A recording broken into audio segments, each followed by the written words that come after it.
I sat there, staring into space, completely dumbfounded.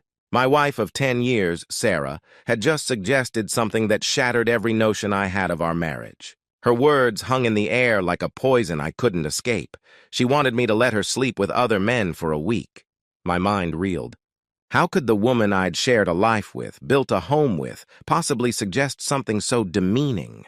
"I'm serious, Jack," she said again, her tone disturbingly calm, as if we were discussing what to have for dinner. I should have responded right then and there, but I didn't. The anger building inside me was like a volcano on the verge of eruption, but years of restraint had taught me not to lash out. Instead, I sat there silent, giving her the benefit of the doubt. Maybe she was joking, or maybe this was some sort of test. But deep down, I knew this wasn't a joke. It was a betrayal wrapped in casual conversation. 1 week ago, the seed of betrayal. It all began at a backyard barbecue at our friend's place, Jim and Linda. The evening started like any other. Burgers sizzling on the grill, cold beer in hand, and casual conversation with friends. Then, as the night grew darker and the drinks flowed more freely, someone had the bright idea to play truth or dare. I wasn't much for games, but I went along with it. It seemed harmless enough. That is, until Jim's wife, Linda, turned to her friend, Melissa, and said, "So how's the cuckold thing going with you and Rob?" I nearly spit out my beer. I wasn't sure I'd heard her right. "Cuckold? Was this some kind of sick joke?" My mind raced as Melissa replied nonchalantly, "Oh, it's great. Rob's really gotten into it. We're stronger as a couple now than we've ever been." A few of the guys, myself included, exchanged bewildered glances, while some of the other women nodded as though this was the most normal thing in the world. My gut churned as I glanced at Sarah, expecting her to be as shocked as I was. But no. There she was, casually sipping her wine, not even a hint of surprise on her face. Jim leaned over to me and chuckled. "You ever thought about that, Jack?" "Thought about what?" I snapped, irritated. "Letting Sarah, explore," he said, grinning as if he'd just shared some kind of profound wisdom. I shook my head. No way, not my thing. But that conversation had planted a seed, a dark, twisted seed that would soon bear poisonous fruit. The proposition. A few days after the barbecue, Sarah and I had one of the best weeks of intimacy we'd had in years. At first, I thought it was just a natural rekindling of the spark between us, a sign that we were moving into a new, more passionate phase of our relationship. But after a week of her lavishing me with attention, Sarah finally revealed her true motives. We were sitting on the couch, having just finished dinner, when she turned to me with that soft, dangerous smile. "Jack, can we talk?" she asked. "Sure," I said, still riding the high of the past week. "You know I love you, right?" she began. "Of course," I replied, feeling a slight twinge of unease. "Good," she said, leaning in closer, her voice lowering to a conspiratorial whisper. "I've been thinking about trying something new, something that could bring us closer." I felt a pit forming in my stomach. "What kind of something new?" She hesitated for a moment, then spoke in a tone so sweet it almost made the words bearable. "I want to sleep with other men. For a week." My world collapsed in an instant. I felt like I'd been punched in the gut, the wind completely knocked out of me. It wasn't just the request itself. It was the casual way she said it, like this was a normal thing to ask of your husband. "No, absolutely not." Sarah pouted, giving me those wide, pleading eyes that had always worked on me before. "Come on, Jack! It's not like I don't love you. This could make us stronger." "Stronger? By letting you fuck other guys? How the hell is that supposed to help our marriage?" "It's about trust," she insisted, "and freedom." "You trust me, don't you?" "Clearly I shouldn't," I shot back.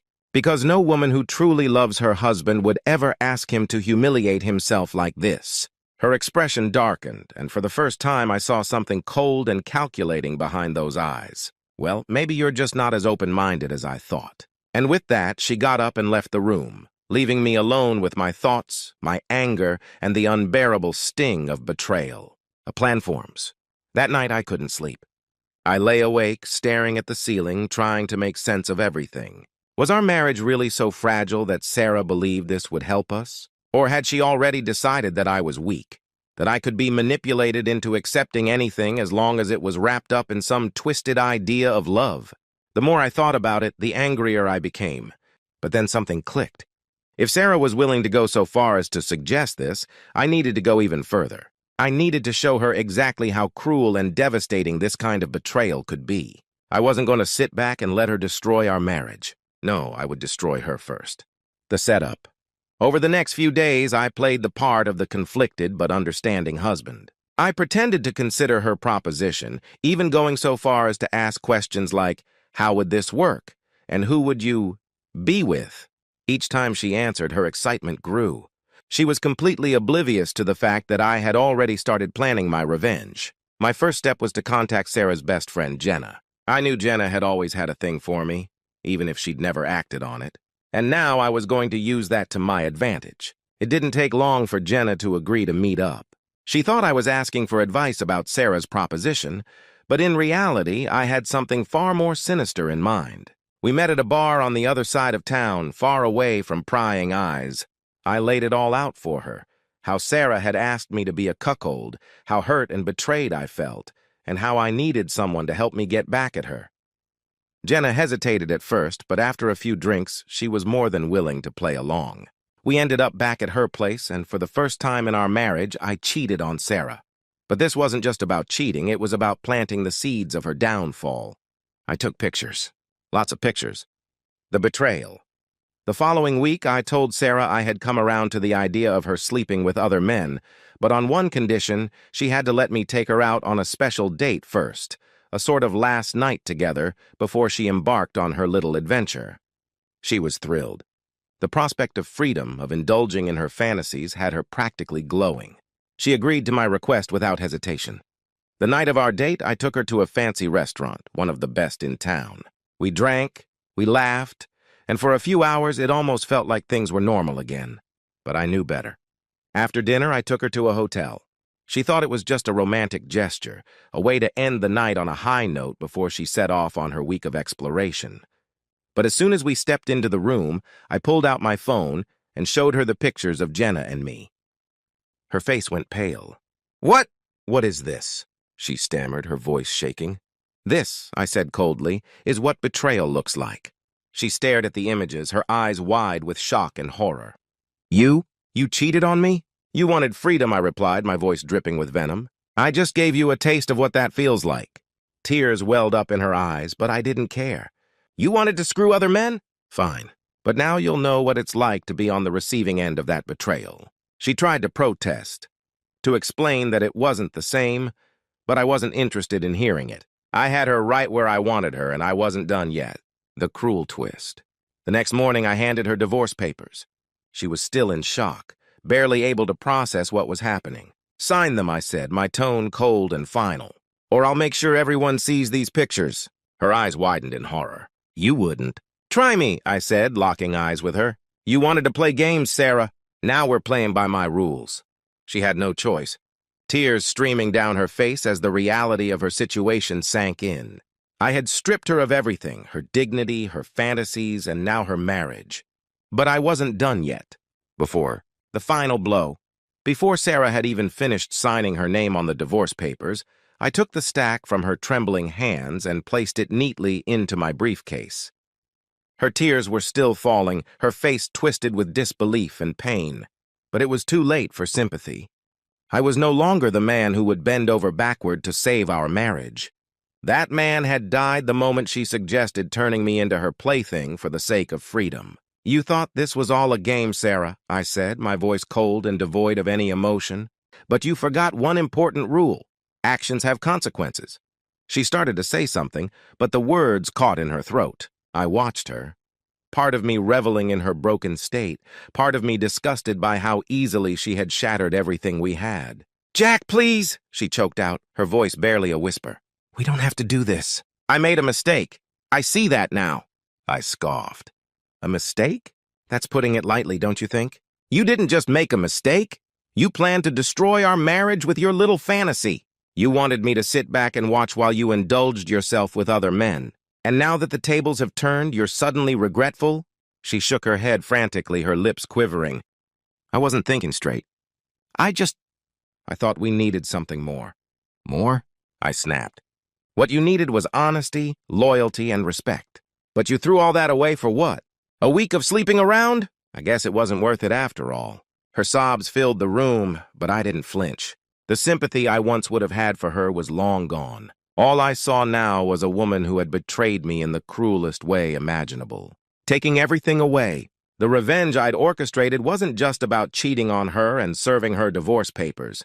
It was far more intricate and devastating than that. Sarah thought she could come back from this, plead, cry, and beg for forgiveness. But I'd already made sure that her life post-divorce would be a living hell. Sarah had always been financially reliant on me. She'd quit her job 2 years ago, deciding she wanted to focus on herself, and I'd supported her without a second thought. We had a nice house, luxury cars, and enough savings to live comfortably for years. But Sarah had never bothered to understand the intricacies of our finances. She assumed that once the divorce was finalized, she'd walk away with half of everything. What she didn't know was that I had already transferred all of our significant assets into accounts and trusts under my name, well before the papers were drafted. The house we lived in was in my name only, as was the car she drove. I had consulted with a ruthless lawyer to make sure Sarah would walk away with almost nothing. As she sat there in the hotel room, pleading for a chance to fix things, I felt the cruel satisfaction of knowing that she had already lost everything. "Do you even realize what you've done to yourself?" I asked, standing over her as she crumbled on the edge of the bed. "What do you mean?" she asked, wiping away her tears. "I mean," I said slowly, "that you'll leave this marriage with nothing. No house, no car, not even a penny from our savings." Her eyes widened in shock. But we're married. "I'm entitled to half of everything," I smiled, savoring the moment. "You would be if you had been smart enough to understand our finances." "But everything is under my name, Sarah." "Every single thing?" The color drained from her face. "No, you can't do that. I already did." She jumped up from the bed, a look of pure panic in her eyes. "I'll fight this. I'll get a lawyer." "Go ahead," I interrupted. "But good luck finding one without any money. And even if you do, I'll make sure you drown in legal fees before you see a cent." I could see the gears turning in her head as she tried to process the depth of the trap she'd walked into. She opened her mouth to protest again, but I wasn't done. "You know, it's ironic," I continued, pacing the room. "You wanted freedom, Sarah. Well, now you've got it. But that freedom comes with a price. You'll be free of me, free of this marriage, and free of everything you've ever known."